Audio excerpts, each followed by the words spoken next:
Oi, turma.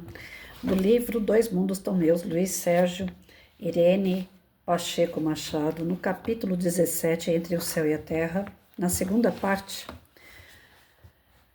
E assim fizemos. Despedi-me do grupo e fui para a universidade onde a minha cadeira me esperava. Diante do teatro vivo, reencontramos Jesus descendo o monte e curando o leproso, e logo depois chegando em Cafarnaum. Aproximou-se dele um centurião, fazendo-lhe essa súplica: Senhor, o meu servo jaz em casa paralítico e sofre muito. Jesus admirou-se da fé do centurião, tal a crença que demonstrava no poder do Cristo. Ele pedia: dize somente uma palavra e o meu criado ficará curado.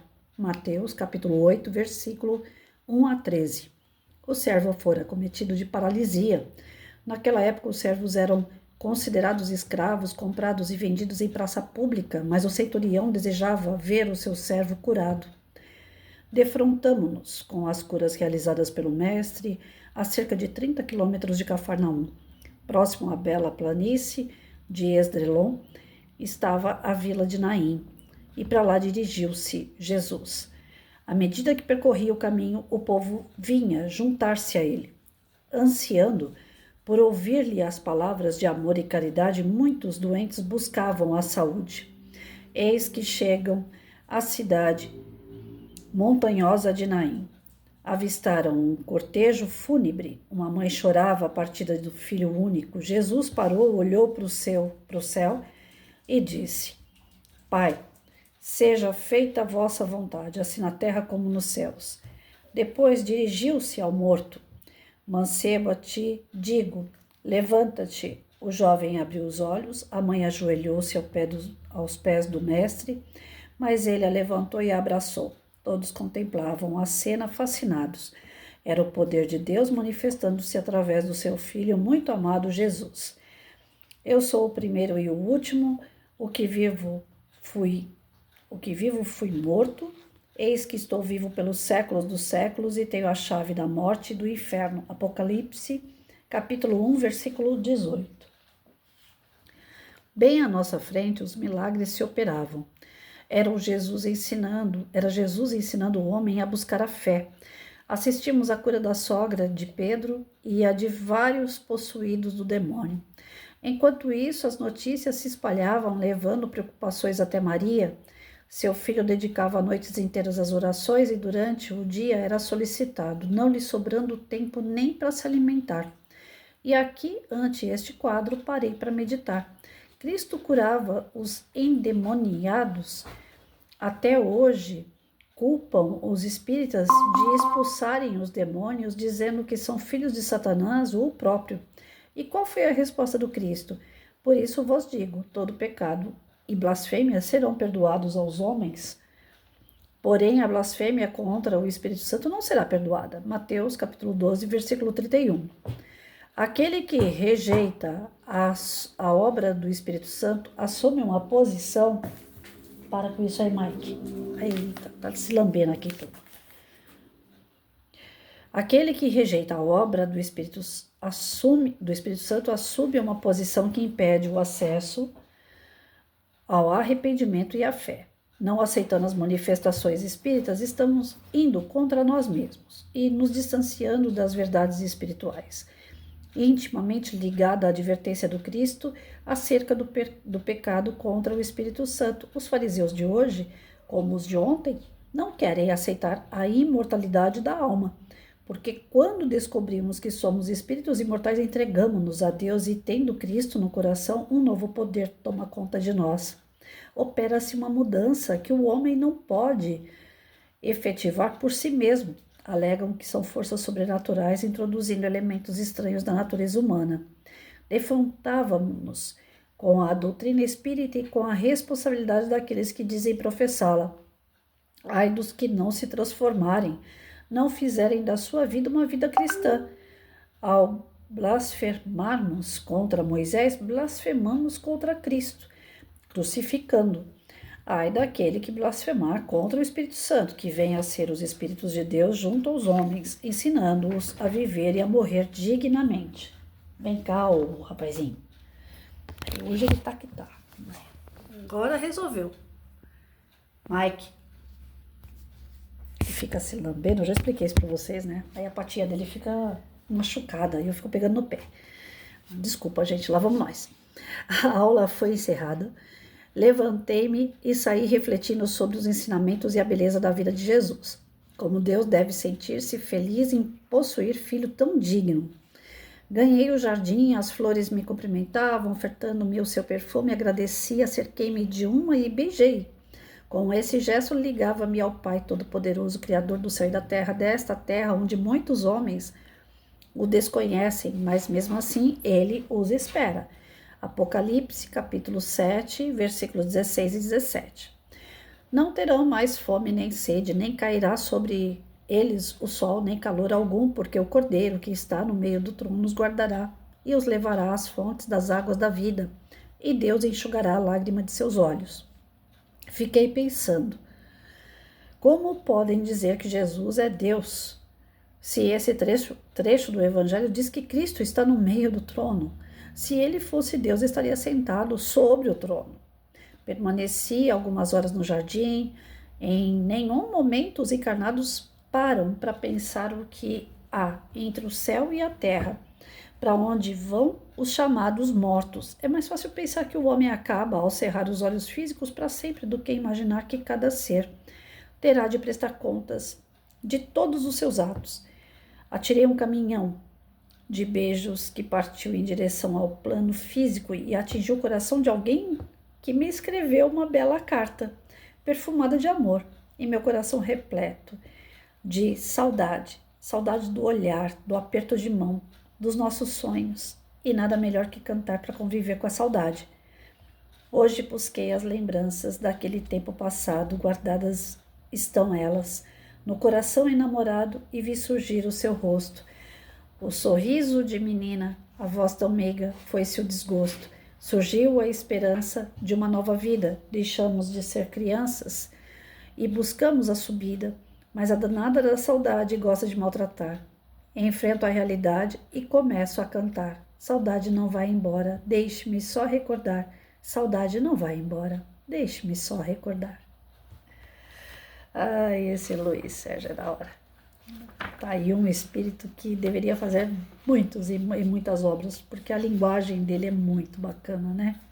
É uma linguagem simples, de temas complexos, de temas importantes, e a gente precisa de pessoas que tirem a dificuldade do entendimento, né? Porque nós temos bastante autores espíritas que gostam de falar bonito, de escrever palavras maravilhosas, bem elaboradas, porém, não, as pessoas que são mais simples acabam não tendo tanto acesso, né? E o Luiz Sérgio, ele tem um jeito gostoso de discorrer sobre as coisas que acontecem com ele, aí, ó, até musiquinha, né? Então eu acho legal, é gostoso, é suave ler o Luiz Sérgio, tô gostando bastante. É a primeira vez que eu pego um livro dele, eu já conhecia uma história, né?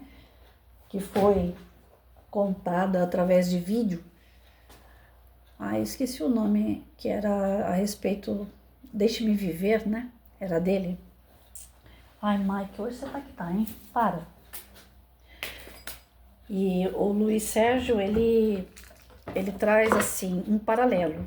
O livro todo, ele traz um paralelo, né? Entre as histórias da vida na Terra, as histórias da vida no plano espiritual. E nesses paralelos, ele traz também as mensagens da moral cristã. Então, não sei se todas as obras que ele faz esse mesclado, mas dá muito, muito bem essa liga, né? Os ingredientes dessa receita para sair um livro assim cheio de informação e que vá atraindo a pessoa que está lendo. Dessa forma, ele conseguiu, através dessa segunda parte, né, desse texto, entre o céu e a terra, né, ele está colocando assim para a gente os paralelos que existem no decorrente das nossas ações. Né? Tudo que ocorre por um motivo, uma razão de ser, não tem nada ao acaso. E quando se fala da época lá dos milagres de Cristo, Na verdade, nós estamos falando do que o espiritismo, né, a doutrina espírita faz.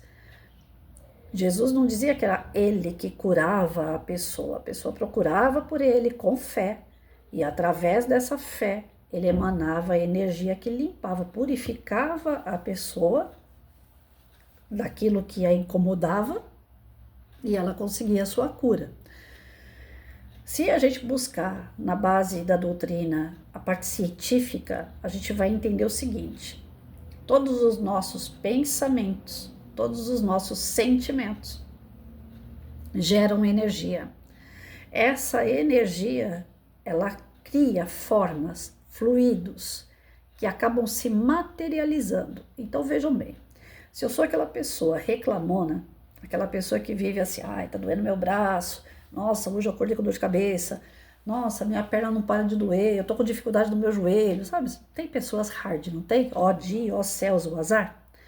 Se eu sou esse tipo de pessoa, quanto mais eu reafirmo pro meu corpo que ele tá ruim, que ele tá me dando dor, que ele tá me trazendo sofrimento, que ele tá me dando dificuldade para eu realizar as minhas atividades, quanto mais eu afirmo que tá ruim, o meu corpo reage dessa forma, tá ruim. Porque aquela energia que sai da minha boca, aquela energia que está saindo do meu pensamento, aquela energia que sai dos meus sentimentos, vão reforçando a ideia do físico de que ele vai ficar cada vez pior. E as pessoas adoecem partindo do princípio dos seus pensamentos, dos seus sentimentos, das suas ações negativas. Aí você traz aquela energia que se materializa no seu perispírito. O espírito é pensamento e sentimento. O perispírito é a moldura do espírito. Mas de tanto você ficar jogando lixo, pensamento, sentimentos, ações ruins, o seu perispírito chega um dado momento que ele explode. Sabe aqueles lixões que a gente vai colocando lixo, né, nos terrenos e de repente, pum, estoura o lixão por causa do excesso de gás que o lixo causa?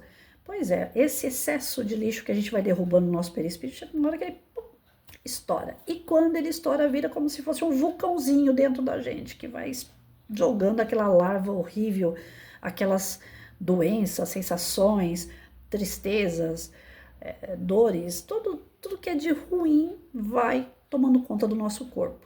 Então, se o lugar onde eu mais metralhei foi na minha cabeça, né, eu falei muito na minha cabeça, eu tenho mania de falar isso, eu tenho que me corrigir até não querer mais, porque vira e mexe eu fico, eu não lembro disso, cabeça, viu, como eu sou desmemoriada, então eu tenho mania de falar isso, eu tenho que parar de falar isso e falar assim, não senhor, eu não lembrei agora, mas me ajuda a lembrar aí, vitamina B12, sabe, levar num bom humor, porque se a gente ficar reforçando a ideia de que a gente realmente não consegue, não vai conseguir.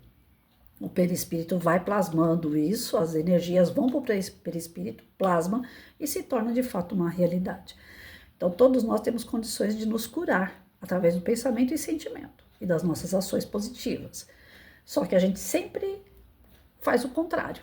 A gente sempre se vitimiza, a gente sempre se coloca numa posição inferior àquela que a gente tem condições. Se eu sou filho do Criador, se eu tenho a centelha de Deus dentro de mim, se Ele me deu a oportunidade de ser co-criador, qual é a dúvida que eu tenho que eu sou capaz também de me curar?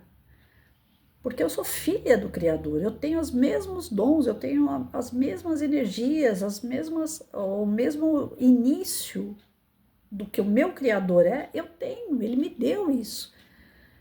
E Jesus, quando esteve aqui, Ele falou assim, vocês todos podem fazer muito mais do que eu faço. Tudo o que eu faço e muito mais. E até hoje a gente não se ligou nesse ensinamento. A gente ainda não colocou no coração que nós somos capazes de amar, que nós somos capazes de pensar, de agir como Jesus. Mas para se chegar a um nível de Jesus, nós vamos ter que passar todos esses perrengues de prova e expiação, de crescimento e aprimoramento moral, para depois vir o crescimento espiritual. Lógico, ninguém vai ser assim um cara perfeito da noite para o dia, senão cadê o mérito, né? E aí, tem muitas pessoas que falam assim, os espíritas estão endemoniados, os espíritas são demônios. O ataque de uma religião para outra se deve ao enfraquecimento de uma delas, ou a questão lógica, ou a questão comprovado cientificamente, comprovado historicamente, né? Nós temos sim, infelizmente, que pensar o seguinte: nós já vivemos, eu estou lendo o Francisco de Assis, que é do Miramês, e ele vem lá nas cruzadas. Ele volta lá atrás e começa a levantar a lebre, né? De onde começou todo esse problema que hoje nós enfrentamos de um mundo de prova e expiação. Nós éramos espíritos sábios. Nós tínhamos conhecimento, grande parte de nós tínhamos conhecimento da evolução espiritual. Porém, uma moral muito pequena que não deixou a gente alcançar a moral lá de Capela. Então, nós somos exilados de Capela e mandados aqui para o Brasil, para o planeta Terra, e alguns caíram dentro do Brasil, que é o nosso caso que nós estamos aqui. Esses espíritos ainda endurecidos moralmente, eles precisam sofrer, eles precisam passar pelas provas, pelas expiações, para moldar o seu espírito, se transformar num espírito melhor. Aqueles que alcançarem esse desenvolvimento melhor, vai ficar no planeta Terra, que vai se tornar de regeneração. Aqueles que não conseguem se desenvolver, vão acabar ficando lá no Quiron, se eu não me engano, é essa pronúncia, um outro planeta que é semelhante ao planeta Terra quando a gente era da era selvagem ainda, lá da pré-história. Ou seja, nós vamos desencarnar aqui e cair num planeta onde nós vamos começar a fazer fogueirinha de novo, porque a gente tem conhecimento, mas não tem moral. E os que estão lá não tem nem moral nem conhecimento. Então nós vamos lá para alavancar outro planeta com missões e ao mesmo tempo expurgando aquilo que nós fizemos de mal aqui. E aqueles que são bons, que desenvolveram as suas habilidades boas, seus pensamentos, sentimentos, suas condutas boas, vão ficar no planeta Terra. Enfim, lá no Francisco de Assis, que eu estou lendo, do Miramês, ele coloca todas as questões religiosas como uma trave que impediu a gente lá no passado de progredir espiritualmente. Porque nós ficamos na era das trevas, na era em que os espíritos superiores malignos dominaram praticamente o planeta. E foram muito tempo, muitos anos, mais de 200 anos, se eu não me engano, 2 séculos assim. Eles dando ordem aos demais que eram subjugados. Quem garante que um de nós não é um desse espírito maligno ou um do subjugado? Então a gente estava lá naquela história e hoje nós estamos aqui vivendo uma outra história, outro papel, outro cenário. Mas nós viemos de lá. Então, eles não aceitam, algumas religiões, de fato, eles não aceitam que é possível conversar com a espiritualidade, porque isso tiraria o poder dessa religião. E aí, de tempos em tempos, os espíritos malignos, maléficos, eles se unem a esses espíritos mais ignorantes, mais endurecidos, que não são tão maléficos, e cria-se essa situação do tipo, quem fala com o espírito está endemoniado. Porque é um controle que a religião tem de só ela ter comunicação direta com o diabo ou com Deus. Os outros não podem ter essa comunicação, porque se tiver comunicação, está endemoniado.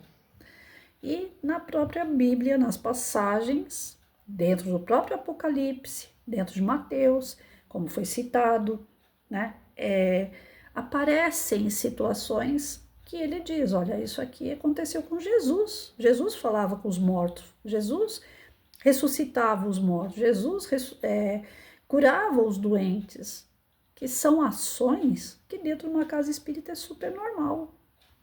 Super normal você conversar com quem desencarnou. Super normal uma pessoa fazer uma cirurgia espiritual e ficar de repente boa, melhor, sarar, curar. São situações que nós estamos levando para a casa espírita que partiu de Jesus, não partiu do diabo. O próprio Jesus passou e falou, vocês são capazes de fazer tudo o que eu faço e muito mais. E a doutrina não veio para acabar com Jesus, não veio para acabar com Moisés, ela é a terceira revelação. Então, depois de Moisés, nós temos... Meu computador está ligado aqui, gente, vocês vão escutar um barulhinho de vez em quando. A gente teve a primeira revelação, que foi Moisés, a segunda Jesus e a terceira doutrina espírita, um complementando o outro. Ninguém veio aqui destruir a lei de ninguém. Ninguém veio falar assim, ó, para com tudo e vamos recomeçar. Não, vamos continuar de onde parou. e vamos dar uma melhorada, né? Vamos mudar alguma coisinha, porque a época hoje é outra. Na época de Moisés era necessário olho por olho, dente por dente. Na época de Jesus, amar a Deus sobre todas as coisas, ao próximo como a si mesmo. Não mudou muita coisa, só mudou a forma de você tratar aquilo que já existia. Como dentro da casa espírita, a gente trata as pessoas doentes não igual a Jesus, semelhante. De uma forma que hoje Jesus era no meio da rua, na frente de todo mundo. Nós não, ele é numa casa espírita, entra numa salinha, se for uma cirurgia vai deitar, né, na caminha lá para poder fazer a cirurgia, se for um passe vai sentar numa cadeira, lugar fechado, oração, pessoas às vezes colocam uma música no fundo, né? Então, não existem rituais na casa espírita porque não existia ritual na época de Jesus, não tem necessidade de ritual. O que tem a necessidade é a prece e a fé. O que tem necessidade é você se vincular com um plano maior. E para isso, como falei, prece e fé. Então, nós hoje estamos vivendo outros momentos dentro da religiosidade. E ainda para alguns espíritos, isso é um problema sério, porque eles não querem. Eles querem que permaneça a ignorância, que permaneça a autoridade de alguns seres aí dentro das religiões que tem que beijar a mão do cara, né? Ele é o representante de Deus. E representante de Deus nenhum de nós somos. Todos nós somos simples e ignorantes ainda. Todos nós ainda estamos na escala evolutiva para melhorar o nosso espírito. Não tem espírito perfeito entre nós, do qual eu tenho que me reverenciar a ele, ajoelhar e obedecer totalmente. Todos nós somos falhos, todos nós temos defeitos, né? Agora, dentro de cada religião, tem aquelas pessoas que têm um pouco mais de conhecimento, que têm um pouco mais de moral e que se desenvolvem e trabalham em razão da sua religião. Mas não que sejam pessoas perfeitas, que sejam a reprodução de Deus na nossa vida, né? Que representa Deus aqui, não. Isso não. E aí ele coloca essa parte, né, da moral, ele colocou aqui que recebeu uma cartinha e que ele atirou, né, muitos beijos para uma pessoa que ele estava com saudade e a pessoa acabou fazendo uma cartinha aqui. Então, quando a gente está sozinho, né, quando a gente está pensativo em alguém que a gente ama, em alguém que partiu, às vezes não dá aquele arrepio, né, aquelas borboletinhas na barriga, ou então aquele sorriso inesperado, ou aquela sensação de um calorzinho assim no pé do ouvido.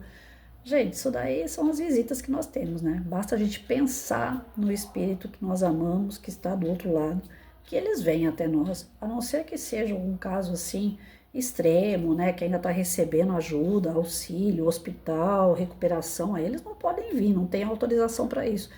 Mas quando eles se restabelecem, a primeira coisa que eles querem é saber da família. Então é importante que a gente mantenha os vínculos com os familiares, com as pessoas que a gente ama, porque eles vêm visitar, isso é certo.